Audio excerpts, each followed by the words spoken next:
Bismillahirrahmanirrahim. Ila mustafa Rasulullah sallallahu alaihi wasallam wa ala alihi wa sahbihi wa dzurriyyatihi ajma'in. Khusus musannif hadis kitab Asy-Syaikh Kiai Haji Abdul Hamid Dumain wa Syekh Kiai Haji Syamsul Wahab. Wali bayi azwajina wa dzurriyyatina wa ikhwanina wa jiranina wa kullu muslimin wa jami'il mu'minin wal mu'minat wal muslimin wal ahya'i Sayyidillahil Fatihah. A'udzubillahi minasyaitonir rajim. Bismillahirrahmanirrahim. Alhamdulillahirabbil alamin arrahmanir rahim maliki yaumiddin. Iyyaka na'budu wa iyyaka nasta'in ihdinas siratal mustaqim siratal ladzina an'amta 'alaihim ghairil maghdubi 'alaihim waladdallin. Amin. Bismillahirrahmanirrahim. Qala musannif rahimahullah taala wa nafa'anallahu bihi bi ulumihi fid dunya wal akhirah. Al-Kitab al-Awwal, kitab yang pertama pada menyatakan bersuci. Sin soal, apa dia bersuci pada lugat dan pada syarat? Arti bersuci pada lugat ialah membersihkan daripada kotoran hissi ataupun maknawi, dan pada syarat ialah menghilangkan kegahan yang terjadi daripada hadas ataupun najis. Itu arti bersuci menurut bahasa dan menurut syarat, ya, bahasa dan tenaga agama. Jadi kalau menurut bahasa, bersuci itu adalah membersihkan diri daripada kotoran, ya, baik secara hissi ataupun secara maknawi. Baik secara maknawi, secara maknawi nama saja, ataupun nanti secara isi baik yang di dalam hati. Dan pada agama ialah menghilangkan yang mencegah yang terjadi daripada hadas ataupun najis. Itu arti bersuci, ya. Sin soal, bagaimanakah misal ataupun perumpamaan kotoran hissi dan maknawi? Misal kotoran hissi yaitu segala najis dan segala yang kotor daripada ingus dan dahak-dahak, dan misal kotoran maknawi yaitu dengki, riya, takabur dan lain-lain. Jadi bersuci itu bukan Allah kata cuma anggota zahir, tapi yang namanya bersuci itu ada yang namanya bersuci secara zahir, ada yang namanya bersuci secara batinnya, dan semuanya itu harus lengkap. Jadi manakala seseorang itu Allah naikkan derajatnya, bukan lantaran orang itu banyaknya sholat, bukan lantaran yang banyaknya puasa, bukan lantaran yang dia pintar ngaji Al-Quran ataupun ngaji kitab, banyaknya ngajar, tapi naiknya derajat seseorang itu di sisi Allah disebabkan hatinya selalu ingat kepada Allah. Hati itu tidak akan bisa selalu ingat kepada Allah terkecuali dia membersihkan hatinya daripada najis seperti sombong, riya, hasad, dengki, ujub. Itu termasuk najis-najis yang ada di dalam hati. Maka di Quran itu innallaha yuhibbut tawwabin wa yuhibbul mutatahhirin. Allah itu mencintai orang-orang yang tobat dan orang-orang yang selalu bersuci. Dan bersuci di situ ada 4 pembagiannya. Yang pertama bersuci secara lahiriah, ya, jadi membersihkan kotoran tubuh kita. Yang kedua bersuci seperti berwudu ataupun hadas besar segala macam, ya. Dan yang ketiga adalah membersihkan hati kita daripada najis-najis ataupun penyakit-penyakit hati. Dan yang keempat mensucikan akal kita daripada selalu ingat kepada Allah. Ya, tak kita selalu ingat, pikiran kita, hati kita selalu ingat kepada Allah, maka kita baru termasuk orang-orang yang dicintai Allah. Sin soal, apa dia hadas pada bahasa dan pada agama? Jawab, arti hadas pada bahasa ialah sesuatu yang baru, dan pada syarat ialah perkara yang diiktibarkan adanya oleh syarat pada segala anggota yang mencegahkan ia akan sah umpamanya sembahyang. Itu arti daripada hadas menurut bahasa ataupun menurut syarat. Jadi kalau menurut bahasa tadi, hadas itu sesuatu yang baru, ya, sesuatu yang baru datang atau sesuatu yang baru keluar disebabkan skala kencing kah atau berak kah atau hadas besar. Adapun yang bersyarat tadi ialah perkara yang diiktibarkan adanya oleh syarat, artinya perkara yang sudah dijabarkan, sudah dijelaskan oleh agama pada segala anggota yang mencegah dia najis tersebut daripada sahnya sembahyang. Itu hadas menurut lughah dan syarat. Soal ada berapakah bagian hadas? Ya, ini harus pahamnya sebenarnya kita masalah hadasnya harus pahamnya. Sebab hadas suci daripada hadas besar dan hadas kecil itu termasuk syarat sah itu sholat. Jadi kalau kita tidak paham ilmu hadas, ilmu bersuci, maka secara otomatis sholat kita tidak sah. Maka itu wajib kita ketahui, itu namanya ilmu hal, ilmu yang kita kerjakan. Jadi ada berapa bagian hadas itu? Bagian hadas itu terbagi kepada dua. Yang pertama adalah hadas kecil, yaitu yang mewajibkan wudu, dan yang kedua adalah hadas besar, yaitu sesuatu yang mewajibkan mandi. Jadi kalau ditanya orang hadas itu ada berapa? Hadas itu ada dua. Pertama hadas kecil, yang kedua hadas besar. Apa itu hadas kecil? Hadas kecil adalah sesuatu yang mewajibkan kita berwudu, dan hadas besar adalah sesuatu yang mewajibkan kita mandi. Soal apa dia najis pada bahasa dan pada agama? Jawab arti najis ya. Apa dia najis pada lughat dan syarat? Arti najis pada lughat ialah sesuatu yang cemar, dan pada syarat ialah sesuatu yang cemar yang mencegah dia akan sahnya umpama sembahyang najis ya. Sama kayak hadas tadi. Soal berapakah bagian najis? Najis terbagi kepada 3 bagian. Yang pertama najis mukhaffafah, yang kedua najis mutawassithah, dan yang ketiga adalah najis mukhallazah. Terus paham masalah najis. Sebab kalau kita tidak sembahyang itu harus suci daripada najis, baik itu najis mukhaffafah, najis mutawassithah, dan najis mukhallazah. Apa itu najis mukhaffafah? Najis mukhaffafah itu cuma satu, adalah kencingnya anak laki-laki yang kurang dari umur 2 tahun yang belum makan selain daripada minum susu ibunya. Itu baru dinamakan najis mukhaffafah. Itu cuma satu. Itu khusus anak laki-laki. Tapi kalau perempuan begitu drol dari kandungan ibunya dia ngoyo ya, langsung najis mutawassithah. Kenapa beda? Kalau guru kami kemarin cerita di Tunggalgo, kenapa anak laki-laki begitu keluar belum sampai umur 2 tahun terus tidak minum atau makan selain susu ibunya, itu najis mukhaffafah ya. Sebab kalau kencing laki-laki itu tak ada yang merusak. Kalau perempuan itu kenapa katanya langsung mutawassithah sebab merusak, karena di pondok itu yang cepat hancur dapurnya itu ya bagian perempuan tadi. Makanya dari mutawassithah. Tapi itu candaan saja ya. Yang kedua najis mutawassithah. Najis mutawassithah itu adalah seluruh kotoran-kotoran binatang. Itu najis mutawassithah. Baik kotoran manusia, baik kotoran binatang, semuanya itu adalah najis mutawassithah. Artinya najis pertengahan. Dan yang ketiga adalah najis mukhallazah.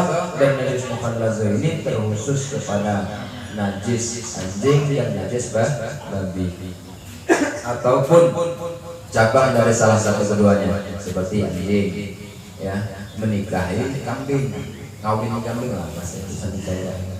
Kita punya kambing, ada anjing lewat, terus kambing perempuan kita dikawini dengan anjing tadi, sehingga kambing tadi bunting, sudah bunting dia beranak dan anaknya anjing, walaupun berbentuk kambing, tapi hukumnya haram dimakan.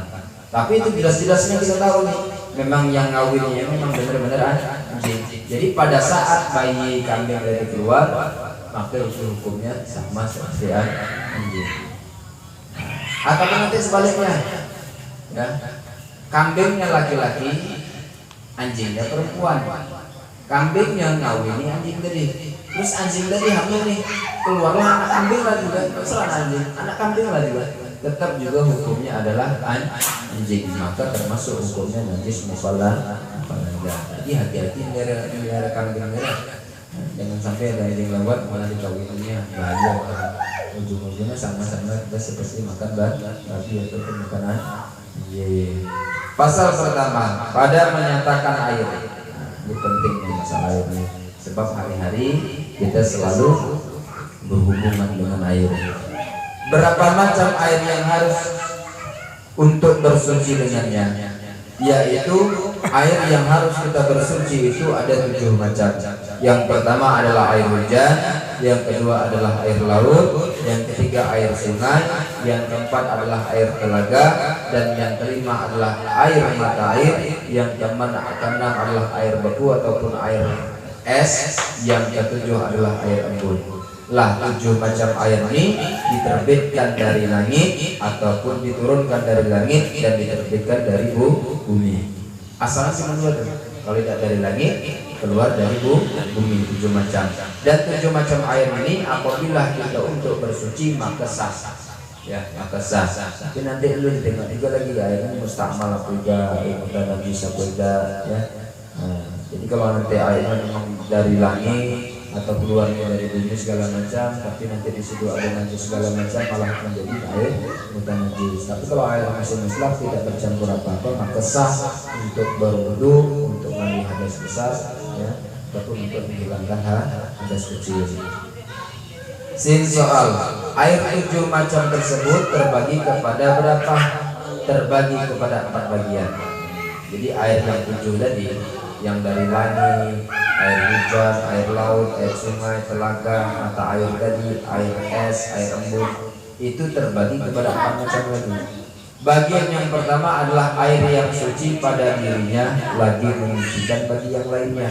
Tiada makruh menggunakan, yaitu air yang mutlak ya. Jadi yang pertama itu adalah air mutlak. Air itu bisa diambil untuk bersuci, ya, untuk suci menyucikan, dan tidak makruh menggunakannya. Itu dinamakan air mutlak, seperti air sumur. Jadi air sumur kita ambil segala macam untuk berwudu atau mandi segala macam, itu memang benar-benar suci lagi menyucikan. Kayak mana teh sayangnya sumurnya? Sumurnya itu kejatuhan ayam. Sumurnya kejatuhan ayam sehingga ayamnya mati di dalam sentuh, sehingga jarak 3 atau 4 hari kan sudah jadi apa? Busuk ya, jadi hitam. Terus kita keluarkanlah ayamnya tadi, ataupun tikus lah, kita buanglah tikusnya atau ayamnya tadi. Tapi airnya itu baru lah, yang walaupun airnya ini banyak, tetap terhukumkan air bukan najis. Maka air yang 2 pola apabila terjatuh najis, kalau tidak berubah rasa, bau dan warnanya, maka airnya termasuk air suci lagi menyucikan. Tapi manakala air ini berubah, baik rasa, bau atau warna, ataupun salah satu saja, warnanya saja kah berubah, atau rasanya kah, atau baunya saja, maka air ini terhukumkan air bukan najis. Jangankan air yang di sumur, contoh air yang di sungai. Di sungai adalah tentang kambing, tentang sapi ya, hanyut. Begitu sapi yang sudah jadi bangkai tadi, buntang tadi hanyut, terus dia kan juga harus nih, dia di sana harusnya di sini, terus airnya pun berbau nih. Maka air sungai yang baunya tadi pun termasuklah air yang bertanah bukan najis. Kecuali mungkin yang bagi melaksanakannya kan tak kena arus, maka dia tak ada bau segala macam, itu air mutlaklah boleh untuk bersuci, berwudu, mandi segala macam, mencuci menggunakan najis itu boleh. Tapi air yang di sungai tadi apabila tercemar oleh bau buntang sapi tadi, maka hukumnya tetap air itu adalah air bukan najis. Bagian yang kedua, air yang suci pada dirinya lagi menyucikan bagi lainnya, tetapi makruh menggunakannya, yaitu air yang terjemur di panas matahari dengan beberapa syarat yang akan datang sebutannya. Jadi air yang kedua itu adalah air musammas. Air musammas itu adalah air yang terjemur oleh matahari, sah untuk mandi, berwudu, menghilangkan najis sah, tetapi hukumnya makruh digunakan. Tapi ini pun kalau di Indonesia tidak masuk, ya. Yang dimasuk panas di sini memang benar-benar manakala kita memegang itu memang benar-benar meledak segala macam, memang panas luar biasa apabila terkena matahari tadi. Nah, maka itu hukumnya makruh saja. Boleh, tetap sah, tapi hukumnya makruh. Yang ketiga, bagian air lagi adalah air yang suci pada dirinya tetapi tidak menyucikan bagi yang lainnya, yaitu air yang mustakmal dan air yang berubah dengan sesuatu yang suci. Air yang suci pada dirinya tetapi tidak menyucikan pada yang lainnya, seperti air kelapa suci boleh diminum, tapi tidak boleh untuk mengambil air minum ataupun mandi wajib, seperti air kopi, air teh, ataupun mungkin air yang di bak mandi terus sudah kemasukan dengan mencuci baju tebal belau sehingga berubah warnanya, maka air ini suci tetapi tidak mensucikan, maka tidak boleh untuk menghilangkan najis atau kaki dan ayam segala macam. Kita pakai air yang bekas berlaut dari segala macam tidak sah, ya, karena bukan air yang suci yang menyucikan lagi, ya, tapi air yang suci tetapi tidak menyucikan, suci tetapi tidak menyucikan. Bagian yang keempat, air itu bukan najis, yaitu air yang jatuh najis ke dalamnya, ya, walaupun air itu dua pola dengan syarat berubah bau, rasa dan warna, maka air itu termasuklah air ke najis. Bagaimana dengan air sedikit? Kalau kemasukan jatuh tai cicak, tai tikus segala macam di dalam itu yang berupa najis, walaupun tidak berubah bau, rasa dan warnanya, tetapi air itu kurang dari dua pula, maka air itu tetap hukumnya adalah najis menurut pendapat Imam Syafi'i. Tapi kalau menurut Imam Malik ya, walaupun air itu kurang dari dua pula itu ukurannya 216 liter, ataupun kalau di bak itu 60 cm persegi, ya, lebar 60, panjang 60, dalam 60, itu air 2 pula, ya. Jadi manakala air itu kurang dari 2 pula, kalau pendapat Imam Syafi'i, manakala terjadi najis, walaupun tidak berubah bau, rasa dan warnanya, tetap hukumnya najis. Tapi kalau Imam Malik, maka air ini tetap air suci lagi menyucikan. Maka perbedaannya pendapat antara ulama itu sebagainya rahmatnya Allah untuk kita. Udah bukan malah untuk nyalahi seorang segala macam tidak. Kalau bagi ulama itu monggo, yang penting umat itu selagi tidak makan tai barno, iya aja. Yang penting masih ada pendapat imam yang empat dari. Tapi kalau untuk kita hati-hati tetaplah pakai pendapat Imam Syafi'i. Jika sampai air yang sedikit kejatuhan dia sudah ya, air sebanyak-banyaknya daerah tidak ada kekurangan air. Soal berapa bagian koyit yang bersangkutan, koyit itu artinya bersangkutan pada air itu? Jawab, ada dua koyit. Yang pertama koyit infak, yaitu koid yang bercerai seperti air yang 7 macam yang tersebut karena sah digunakan, dikatakan air saja dengan ketiadaan menyebutkan hujan pada air hujan, atau laut pada air laut, atau sungai pada air sungai. Begitulah seterusnya. Bagaimana air yang dikoyitkan dengan koyit infak? Ini ialah air mutlak, ya, ini air yang semata-mata dan ia terbilang daripada bagian yang pertama. Jadi koyit itu pengikat nama air tadi, ya, air hujan kan? Artinya air hujan ataupun air laut, ada koyitnya, lautnya, hujannya, sungainya, ataupun air esnya saja itu namanya koyit. Dan air-air yang seperti ini ya sah-sah saja untuk kita bersuci. Dan yang kedua nanti ada yang namanya koyit infak. Koyit infak itu seperti air mustakmal tadi, ya, itu hanya ala kadar nama-nama air saja. Dan yang kedua koyit lazim. Lazim itu koyit yang wajib atau yang tetap, yaitu koyit yang tiada bercerai bila disebutkan air, niscaya disebut akan dia seperti air tebu atau air cuka atau air mawar. Maka air yang koyitkan dengan koyit yang lazim yang tetap terbilang daripada bagian air yang ketiga. Jadi koyit yang merusak air itu menjadi air yang mutlak tadi adalah koyit yang lazim. Koyit itu yang mencampuri, yang memberi nama air, seperti air cuka. Tidak ada orang ngomong air pasti cuka kan? Air cuka ataupun air gula ataupun air mawar. Lah yang seperti kodiknya yang mencampur air itu adalah sesuatu yang suci, tapi mengakibatkan berubahnya bau, rasa dan warnanya air. Maka koid yang seperti ini dinamakan koid lazim. Maka air yang seperti ini tidak sah untuk berwudu, menghilangkan najis ataupun mandi hadas besar. Apa dia air yang mustamal? Air yang mustamal ada dua macam. Pertamanya adalah air yang sedikit yang telah digunakan untuk mengangkat hadas, seperti air yang pertama kali pada wudhu yang wajib dan mandi yang wajib. Kesalahan kalau air itu banyak dua pula, maka ia tetap suci dan mensucikan. Dan begitu juga kalau dihimpunkan air mustakmal yang sedikit sehingga sampai dua bola, maka tetap ia suci dan mensucikan karena kembali kuatnya dengan sebab air.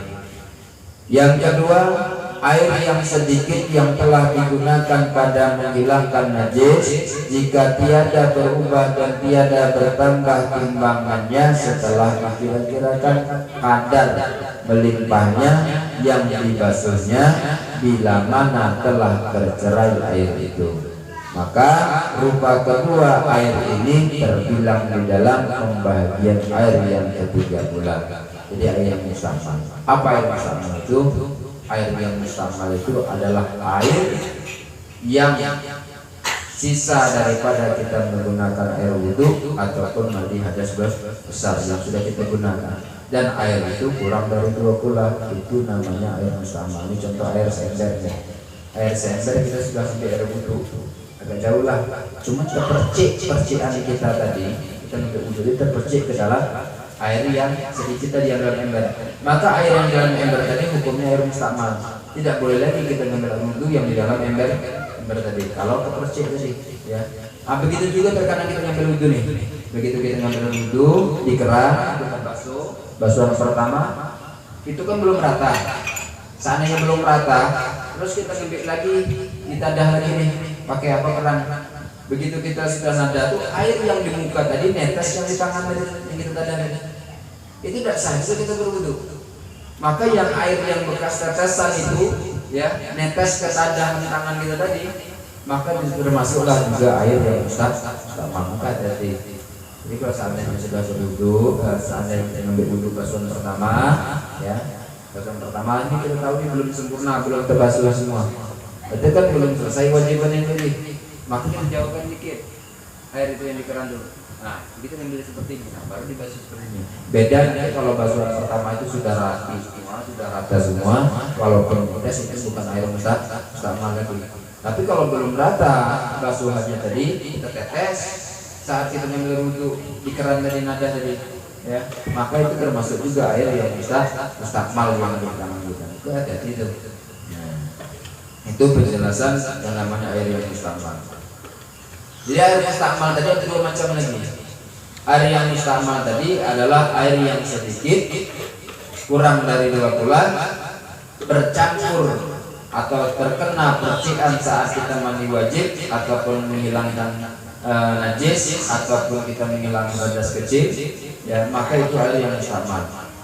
Beda nanti seandainya air itu 2 kula, walaupun lebar jebur terpercik segala macam tidak mengaruh, ya, tetap air itu air mutlak. Yang kedua yang dinamakan air yang mustamal itu lagi adalah air yang kurang dari 2 kula yang tercampur tadi itu dengan percikan tadi. Nah, terus apabila dia kita gabungkan dengan air yang lain sehingga menjadi banyak, maka saat itu hilanglah kemustamalan. Contoh di derum kita kan mungkin saat satu serum yang ukuran 216 liter kalau derumnya. Apa nakalah kita ceduk segala macam ini kan kurang nih airnya. Lalu kepercik lah tadi bekas kita mandi wajib tadi. Jadi air yang di derum yang kurang dari penuhnya tadi kan sudah menjadi mustamal, tak boleh lagi digunakan untuk wudhu atau mandi wajib ini. Tapi manakala kita isi lagi dengan air yang baru ataupun air yang mustamal itu campur sehingga menjadi air itu 2 kula atau lebih, maka air itu tidak menjadi mustamal lagi. Boleh air yang mustamal yang kita gabungkan tadi sehingga menjadi 2 kula untuk mandi wajib ataupun berwudu ataupun untuk menghilangkan hadas. Tapi di WC ini hati-hati. Saat di WC kita hidup nih, taruhlah di rumahnya itu mungkin pakai bak, pakai apa? Pakai ember ya. Kita pakai ember, seandainya kita pipis ataupun ada besar apa, mau buang air besar, saat kita nyiram membasuh itu, percikan yang di kloset itu menoi di bagian bawah jenggot kita tadi. Harus kita cedokkan lagi ke airnya. Di ember kita tadi bercek ada yang berat. Lah ya sudah, air itu menjadi air yang mustamal, bahkan air itu bisa menjadi air yang mutanajis. Kalau percikan tadi itu menjadi najis. Jadi maka yang lebih utama di rumah itu seharusnya pakai bak lebar semeter setengah. Itu enak, barbur terserah. Tapi kalau air yang di ember itu masih khawatir, kecuali nanti kalau memang bahasanya kita tidak untuk melakukan sholat, ya terserahlah ada. Tidak melakukan sholat, mungkin kita pakai selang segala macam. Saat nak keluar dari WC tadi, air yang selang itu kita tadah, baru siram ke kaki.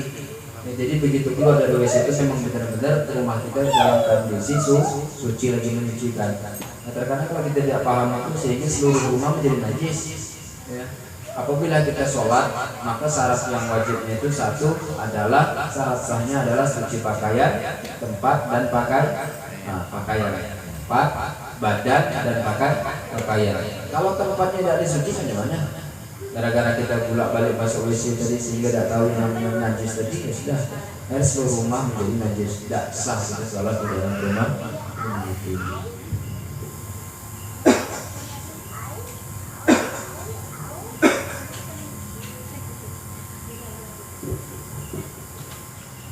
Ini jangan agak saya ya.